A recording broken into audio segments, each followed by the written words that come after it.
على سيد الأنبياء والمرسلين وعلى آله وصحبه أجمعين. أما بعد فأعوذ بالله من الشيطان الرجيم. بسم الله الرحمن الرحيم. کی محمد سے وفات نے، کی محمد سے وفات نے، تو ہم تیرے یہ جہاں چیز ہے کیا، لوح و قلم تیرے.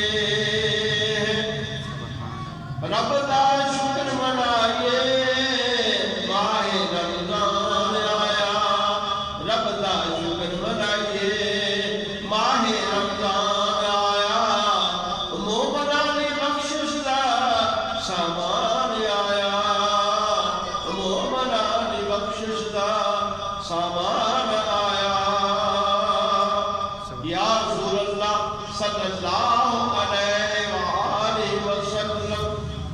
آپ کا کرم ہوا، آپ کا کرم ہوا، ہماری بات بن گئی. عاشقوں کو جب زبان ملی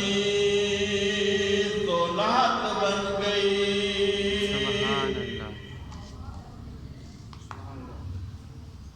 میرے پیارے محترم بزرگوں، دوستوں اور اسلامی بھائیوں، رمضان المبارک کی برکتوں کے کیا کہنے ہیں، مگر اس ماہ محترم میں شب قدر سب سے زیادہ اہمیت کی ہے. یعنی کہ شب قدر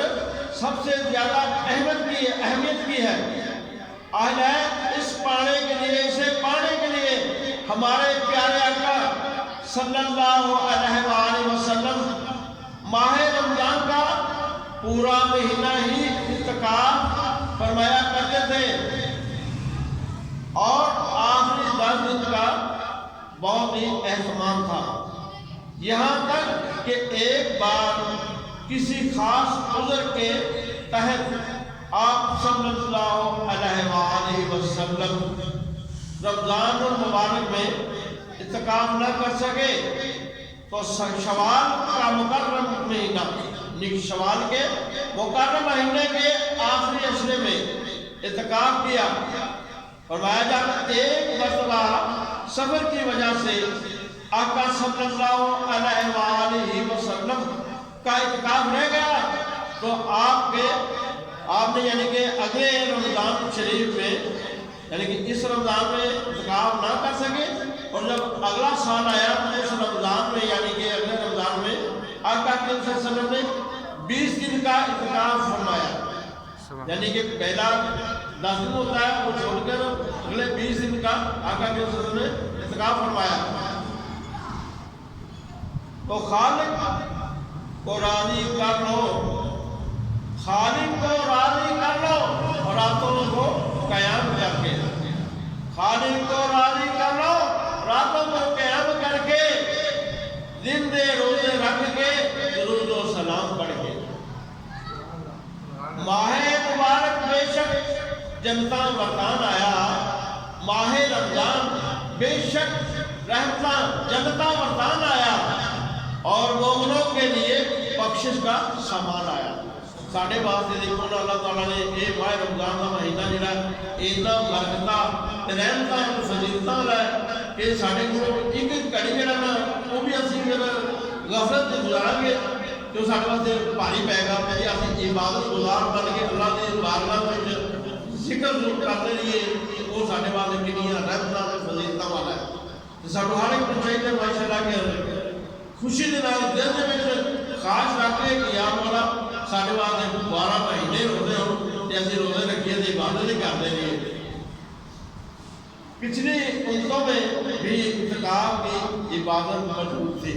یعنی کہ نبی صلی اللہ علیہ وسلم تو پہلے کم و بیش 1,24,000 پیغمبر آئے ہیں، جتنے نبی ہیں اور سب نبیوں کے حکموں کے لیے بھی اعتکاف کی عبادت ضروری تھی، وہ بھی مجبور تھی۔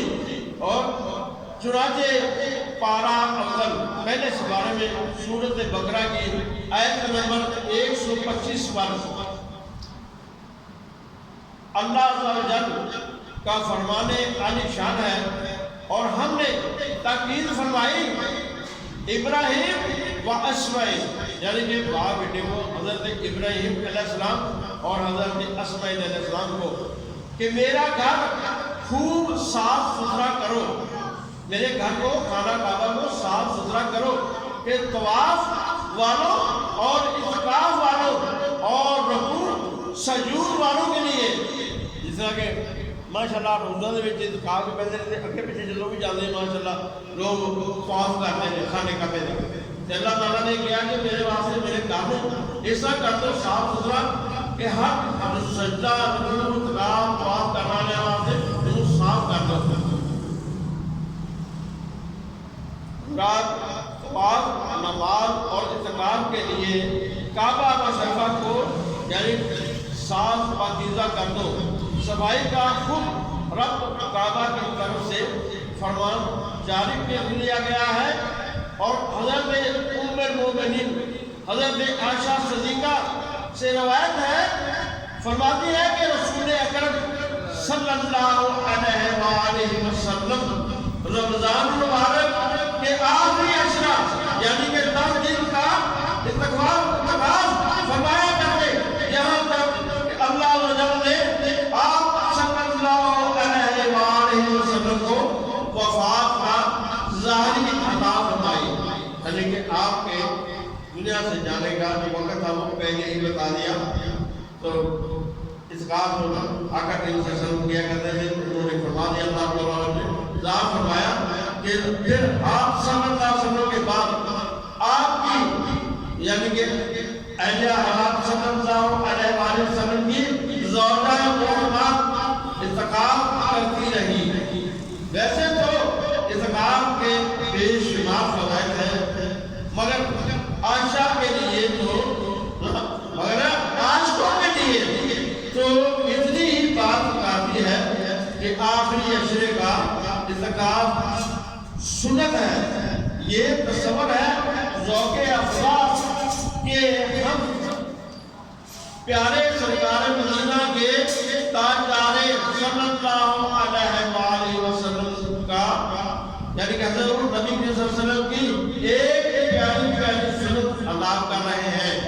جدا آپ بیٹھے ہیں رضی میں کیا رہا کہ اسی نبی صلی اللہ علیہ وسلم کی سنت دینا وہ ادا کر رہے ہیں، تو ایک پیارے پیارے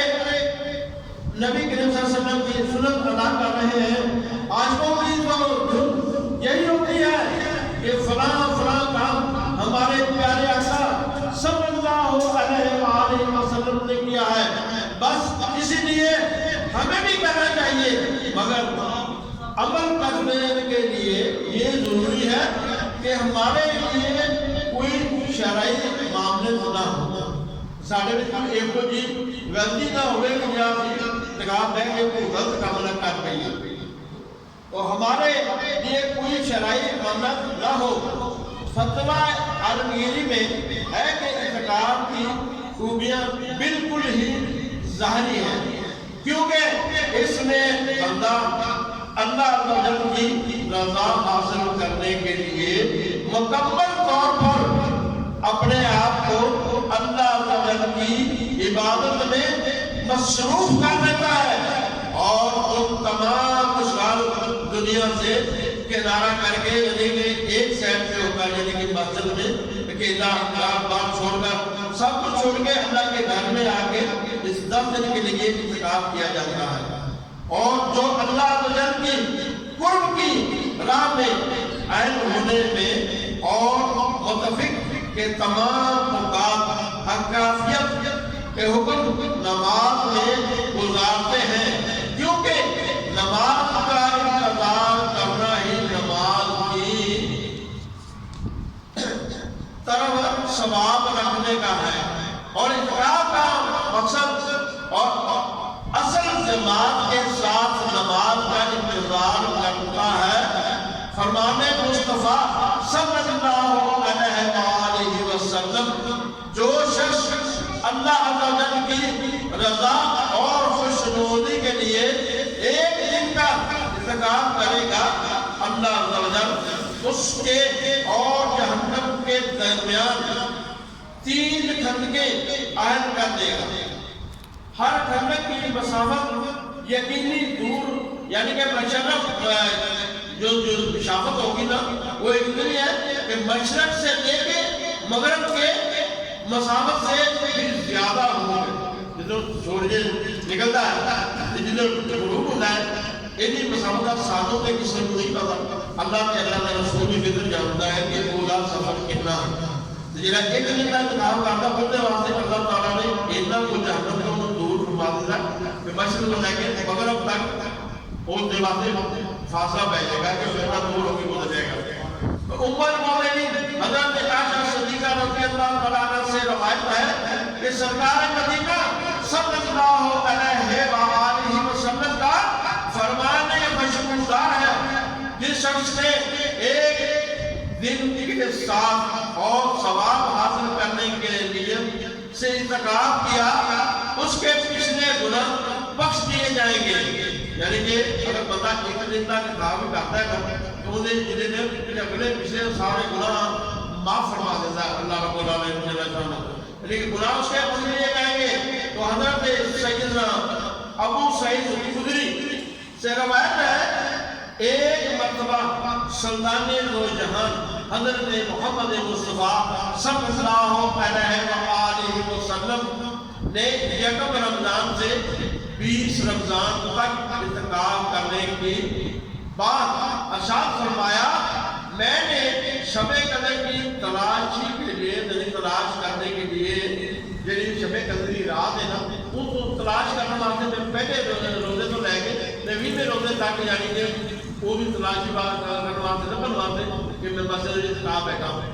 تلاش کیا اور رمضان کے پہلے اشرے کا اعتکاف کیا، پھر درمیانے اشرے کا اعتکاف کیا،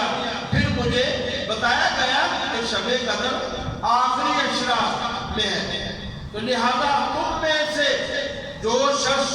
میرے ساتھ اعتکاف کرنا چاہتا ہے وہ کر لے۔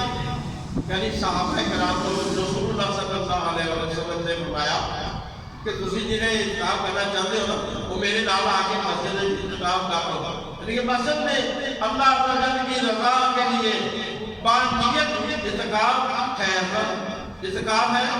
اس کے لیے مسلمان کا عاقل ہونا اور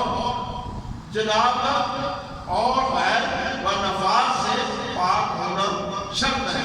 بلوغ شرط نہیں۔ لیکن نابالغ بھی جو تمیز رکھتا ہو، اگر آج کل بچے 7-8 سال ہے 10 سال کا بہ جاتا ہے اعتکاف کروانے تو بھی اتنی کی تمیز ہونی چاہیے کہ میں مسجد دے وچ اللہ رب العالمین جل شانہ دے گھر دے وچ آیا 10 دن اعتکاف واسطے تے میں کوئی غلطی نہ کر دواں، میں نیک کام جڑے نے کوئی کراں ان اتنی کو تمیز ہدایت ہونی چاہیے۔ تو ہے نفاذ سے پاک ہونا شرط ہے، بلوغ شرط نہیں۔ نابالغ بھی جو تمیز رکھتا ہے اگر یہ نیت اعتکاف مسجد میں ٹھہرے تو اس کا اعتکاف صحیح ہے۔ اعتکاف کا معنی کیا ہے غور کریں۔ اتفاق کے لفظی معنی بھی ہے ایک جگہ جمع رہنا، مطلب یہ کہ مخافت اللہ رب العزت اللہ کی بارگاہ میں عظمت میں ہے کہ عبادت پر کمر بستہ ہو کر ایک جگہ جم کے بیٹھا رہنا، اور اس کی یہی دھن ہوتی ہے کہ کسی طرح اس کا پروردگار اس سے راضی ہوتا ہے۔ اور اعتکاف کی 3 قسمیں